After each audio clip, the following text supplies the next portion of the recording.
Ya, Assalamualaikum warahmatullahi wabarakatuh. Oke, kembali lagi bersama saya selaku moderator dari kelompok 1A. Di sini kami akan memaparkan teknik annealing pada baja karbon rendah, yang dimana anggotanya terdiri dari Triandika, Mahesa, Taufikur Rahman, dan saya sendiri Anissa. Nah, mungkin kita langsung aja ke materi yang pertama, yaitu adalah pendahuluan perlakuan panas, yang dimana ada definisi perlakuan panas. Nah, apa sih perlakuan panas itu? Nah, jadi perlakuan panas itu kita bisa mendefinisikannya sebagai kombinasi operasi pemanasan dan pendinginan yang terkontrol dalam keadaan padat untuk mendapatkan sifat tertentu pada baja logam atau padatan.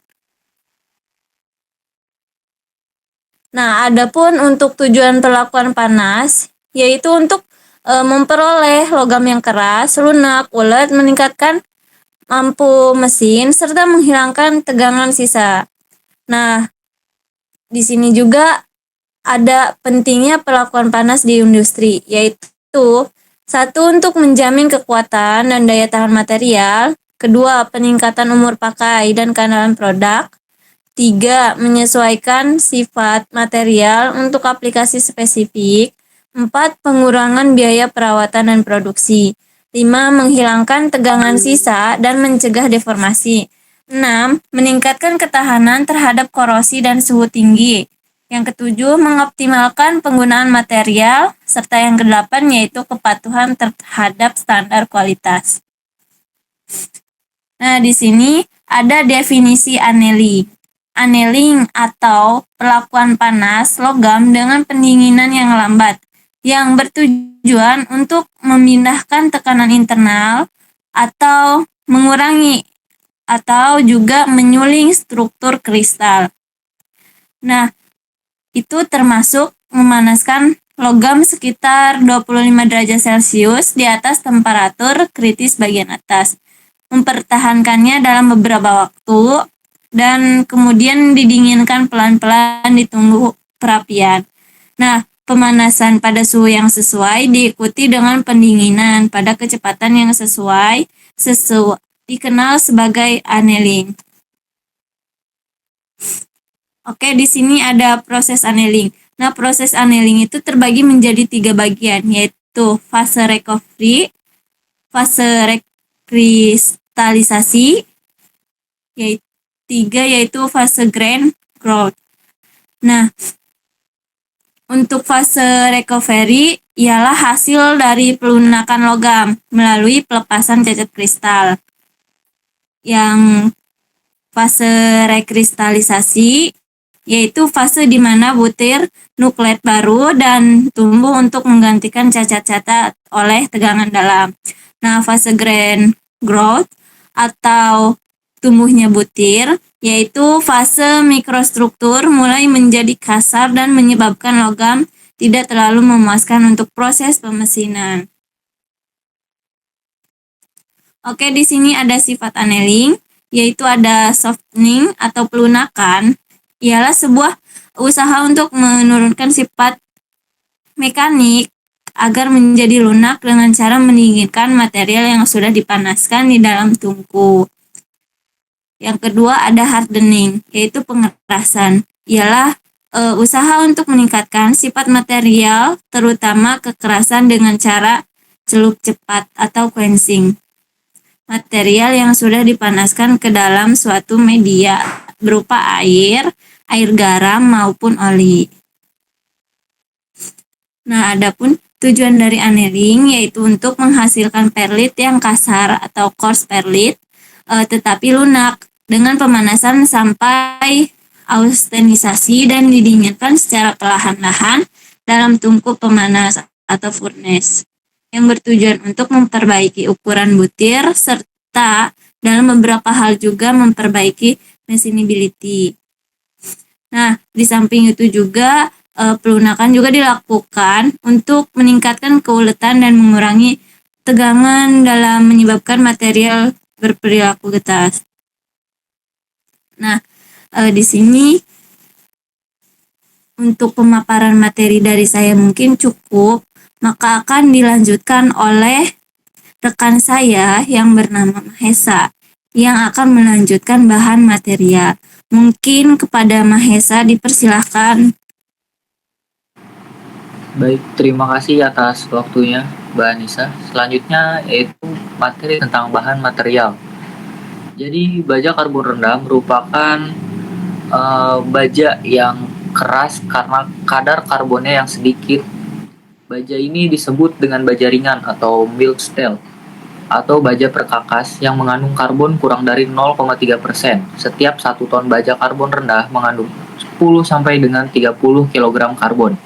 Baja karbon rendah bersifat kuat, mudah dibentuk, dan dapat dilakukan pengerjaan dalam keadaan panas maupun pengerjaan dingin.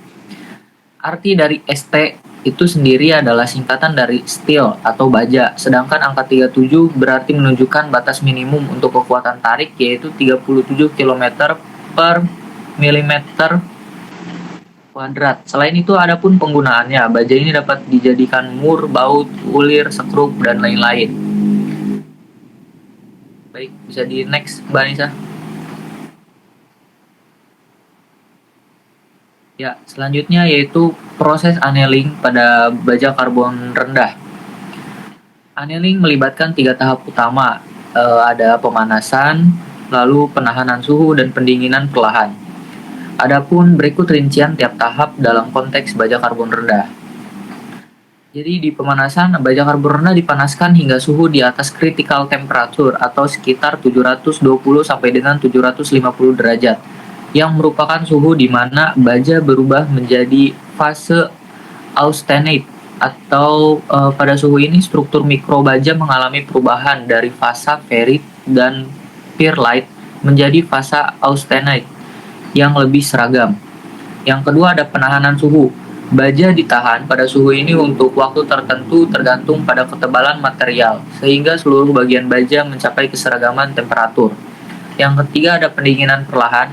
Setelah penahanan suhu yang cukup, baja didinginkan secara perlahan, biasanya di dalam tungku untuk memastikan bahwa fasa austenite berubah kembali menjadi struktur yang lebih lembut dan stabil, seperti ferrite dan pearlite. Baik. Selanjutnya akan dilanjutkan oleh Saudara Taufikur Rahman. Padanya dipersilahkan. Baik, terima kasih kepada Mahesa. Selanjutnya saya akan menjelaskan efek pada sifat mekanik. Pengaruh proses laku panas annealing terhadap kekuatan impact pada haz baja SS400 dengan temperatur 700 derajat Celcius menghasilkan nilai ketangguhan paling tinggi yaitu sebesar 2,88 Joule per milimeter persegi, sedangkan pengaruh proses laku panas annealing terhadap nilai ketangguhan pada haz baja SS400 dengan temperatur 600 derajat Celcius menghasilkan nilai ketangguhan paling rendah yaitu sebesar 2,24 Joule per milimeter persegi. Pada temperatur 600 derajat Celcius menghasilkan nilai ketangguhan yang rendah karena pada temperatur tersebut baja karbon rendah mengalami proses perubahan struktur yang mulanya didominasi oleh ferrite dan pearlite berubah menjadi ferrite kasar sehingga terjadilah perubahan nilai ketangguhan yang cenderung menurun dibandingkan pada temperatur annealing lainnya. Dari data hasil pengujian dan penjelasan di atas dapat disimpulkan variasi temperatur annealing memberikan pengaruh terhadap hasil nilai ketangguhan pada daerah haz pengelasan baja SS400. Hal tersebut dapat diketahui dari hasil data pengujian bahwa dari variasi temperatur 500 derajat Celcius, 600 derajat Celcius, 700 derajat Celcius, dan 800 derajat Celcius memiliki hasil rata-rata nilai ketangguhan yang berbeda-beda. Pernyataan tersebut juga didukung dengan analisis data menggunakan metode ANOVA tunggal atau one-way ANOVA. Menggunakan metode ANOVA tunggal atau one-way ANOVA menggunakan software SPSS23 yang telah dijelaskan pada bagian analisis data. Selanjutnya, ini berikut ini gambar efek sifat mekaniknya. Ya, lanjut. Selanjutnya tahapan. Baja karbon merupakan material logam yang banyak digunakan dalam berbagai industri, termasuk untuk pembuatan alat perkakas, alat pertanian, konstruksi, alat rumah tangga, dan komponen otomotif. Salah satu metode yang umum diterapkan dalam pembentukan komponen dari baja karbon rendah adalah proses pembubutan. Baja karbon rendah dipilih karena struktur kristalnya yang lebih lembut memudahkan proses pembubutan dibandingkan baja karbon tinggi. Namun, kualitas permukaan hasil pembubutan menjadi perhatian utama, terutama terkait dengan tingkat kekasaran permukaan. Dalam konteks ini, annealing sebagai salah satu proses perlakuan panas dapat memodifikasi sifat mekanis baja karbon, termasuk kekerasan dan kekasaran permukaan. Annealing melibatkan pemanasan material hingga suhu di atas rekapitalisasi penahanan pada suhu tersebut dan pendinginan perlahan yang dapat mengubah struktur mikromaterial. Meskipun demikian, pemahaman tentang bagaimana perlakuan annealing mempengaruhi kekasaran dan kekerasan permukaan baja karbon masih terbatas. Material yang digunakan dalam penelitian ini adalah baja ST48 yang telah diuji tarik untuk memastikan karakteristiknya. Hasil pengujian menunjukkan bahwa material ini memenuhi klasifikasi sebagai baja ST48 dengan kekuatan tarik sebesar 48 kg per milimeter persegi. Sekian dari saya lanjutkan ke Triandika.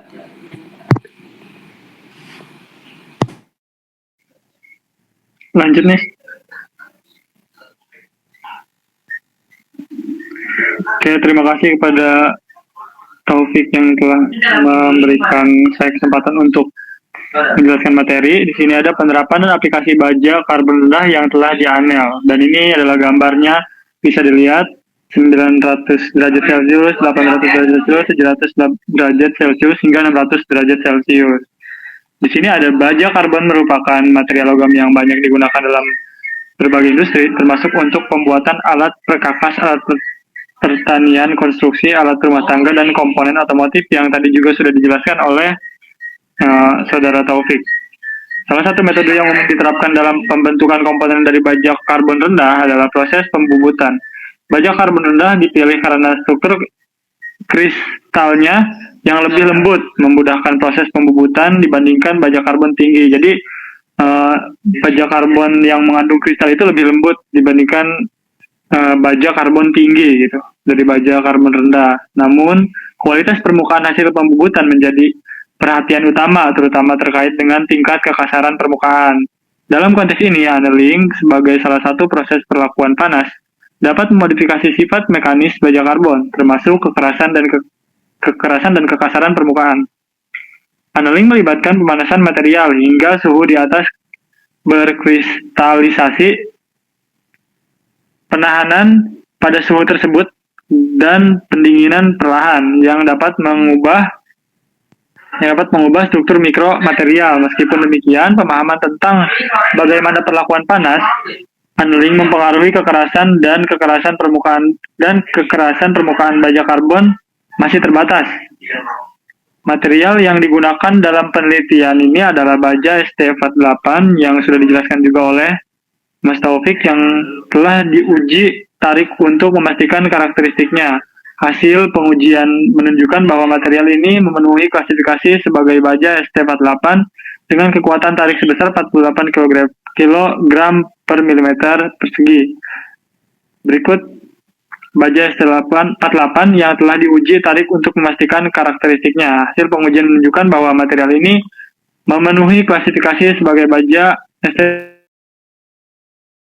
dengan kekuatan tarik sebesar 48 kg milimeter persegi. Next. Dan metode penelitian. Pengaruh proses annealing pada hasil pengelasan terhadap sifat mekanik baja karbon rendah. Jadi di sini metode penelitian yang kami ambil yaitu tentang pengelasan. Metode yang digunakan pada penelitian ini adalah metode eksperimen untuk menguji secara eksperimental pengaruh variasi temperatur proses annealing pada hasil pengelasan terhadap kekerasan dan struktur mikro baja ST42. Material yang digunakan adalah baja ST42 dengan komposisi kimianya 0,07 sampai 0,10 derajat sampai 0,10% derajat Celcius, 0,035%, 0,30 sampai 0,60%, 0,15 sampai 0,25% SI, dan 0,15 sampai 0,03% P. Sampel menunjukkan penelitian dibuat dengan ukuran panjang 200 mm, lebih lebar 100 mm, dan tebal 8 mm, sebanyak 2 buah dan kemudian akan dilakukan pengelasan. Tiap perlakuan terdiri dari 3 spesiesmen, sehingga total terdiri dari 12 spesiesmen. Penandaan diberikan pada tiap sampel sesuai proses yang dilakukan. Jadi lengkapnya ada di makalah. Ini penjelasan singkat dari contoh metodologi penelitian tentang pengaruh proses annealing. Next.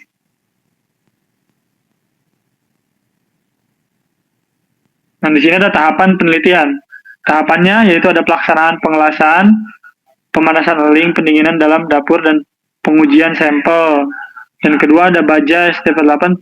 Siapkan baja ST48 sebanyak 2 buah dibentuk sesuai spesiesen pengelasan dengan kampu model bersudut 300 dipotong menggunakan gerinda. Nah, boleh di sini juga ada rumusnya. Rumus mencari kekerasan yaitu HV sama dengan 1,1854 2 LP dengan HP itu sama dengan kekerasan Vickers, P sama dengan gaya tekan, L diagonal tapak pengamatan struktur mikro dilakukan agar diperoleh gambaran pertahanan proses annealing struktur mikro setelah proses annealing. Sampel yang akan dilakukan pengujian struktur mikro di amplas halus hingga 2000 mes, kemudian dietsa metal 2% agar terjadi pengikisan pada permukaan logam untuk memisahkan batas butir. Tiap fase pemotretan dilakukan dengan pembesaran 400 kali. Nah, jadi di sini ada tahap-tahapannya dan itu adalah tahap akhirnya. Boleh lanjut? Oke, di sini ada hasil. Diketahui bahwa nilai kekerasan rata-rata spesimen hasil pengelasan tanpa perlakuan annealing adalah 137,8 HVN. Dan di sini ada tabel 3, tabel 4, dan tabel 5. Jadi setiap tabelnya itu memiliki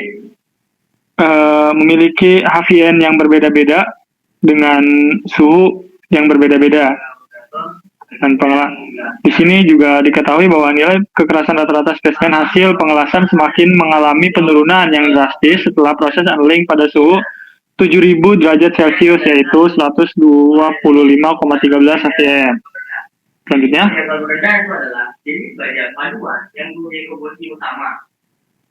next. Nah, di sini ada kesimpulan yang akan dibacakan oleh moderator. Saya kembalikan ke moderator, Mbak Anissa, dipersilahkan. Terima kasih.